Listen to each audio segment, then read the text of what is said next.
आज हम पद्य का पाठ 2 रसखान के सवैये पहला भाग ये पढ़ेंगे। और रसखान जी का मैं परिचय दे देती हूँ। रसखान कवि जाति के मुसलमान पठान थे। इनका नाम सैयद इब्राहिम था। इनका जन्म दिल्ली में 1615 संवत में हुआ था। ये कृष्ण भगवान के अनन्य भक्त थे और इन्होंने वृंदावन के महाप्रभु वल्लभाचार्य जी के पुत्र गोस्वामी विट्ठल दास जी को अपना गुरु बनाया, उनसे दीक्षा ली और ये वैष्णव हो गए। और ये बहुत ही प्रेमी जीव थे, रात दिन कृष्ण भक्ति में लीन रहते थे और इसी कारण कुछ समय बाद ये गोवर्धन में जाकर रहने लगे। मथुरा के पास ही है गोवर्धन, वहाँ गोवर्धन पर्वत भी है। उनके भजन बहुत ही सुंदर और सहज थे। 1685 में इनका देहांत हो गया। अब हम इनकी रचनाएं बताती हूँ मैं आपको। सुजान रसखान 136 छंद है इसमें। प्रेम वाटिका 25 दोहे।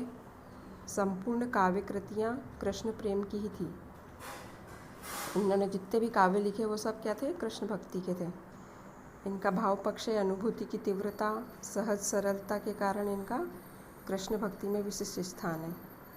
और कला पक्ष ब्रज भाषा का प्रयोग, प्राकृतिक सौंदर्य, अत्यंत साफ सुथरी सरल प्रभावमयी दुर्लभ भाषा है इनकी। अनुप्रास यमक अलंकारों का सहज प्रयोग, इनका साहित्य में महत्वपूर्ण स्थान है। ये बहुत ही भावुक, प्रेमी और सहृदय कवि हैं। अब मैं इन्होंने जो सवैये हैं हमारे पाठ में 2, उनका अर्थ बता देती हूँ। जो शिशु होता है, छोटा बालक, वह एक ईश्वर की अनुपम कृति होता है।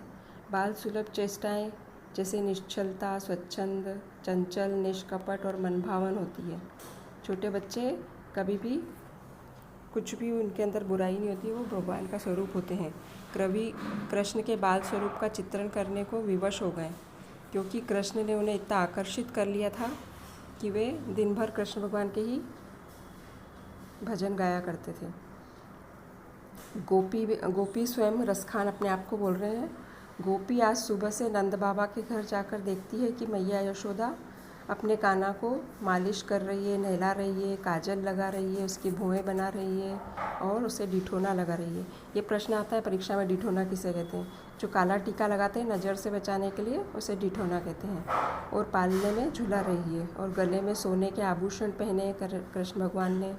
ऐसे सुंदर बाल कृष्ण के ऊपर गोपी ने अपने कई आभूषण न्यौछावर कर रही है। बालक कृष्ण अपने सखाओं के साथ खेलते हैं तो वे शरीर से पूरे धूल में हो जाते हैं। कृष्ण भगवान के सिर पे चोटी बनी हुई है, पैरों में पायल है, कमर में पीताम्बर है, मतलब पीला कपड़ा बंधा हुआ है, और एक कंधूरा पहना हुआ है, वो शोभा दे रहा है। और उनके हाथ में रोटी है और वो आंगन में घूमते घूमते खा रहे हैं। और एक कौवा बहुत भाग्यशाली है जो उनके हाथ से रोटी छुड़ा कर ले जा रहा है। ऐसा इसने अपने भाव व्यक्त किए कवि ने। और उन्होंने उनके सौंदर्य का वर्णन ऐसा किया है कि उन पर करोड़ों कामदेवों के सौंदर्य को भी निछावर किया जाए तो कम है, इतने सुंदर लग रहे हैं कृष्ण भगवान। इसके प्रश्नोत्तर करो आप और मुझे बताओ। ये 2 प्रश्न है। कौवे के भाग्य की सराहना क्यों की कवि ने, और डिठोना किसे कहते हैं? इसके बाद भाग 2 का सुभद्रा कुमारी चौहान का पाठ करेंगे हम।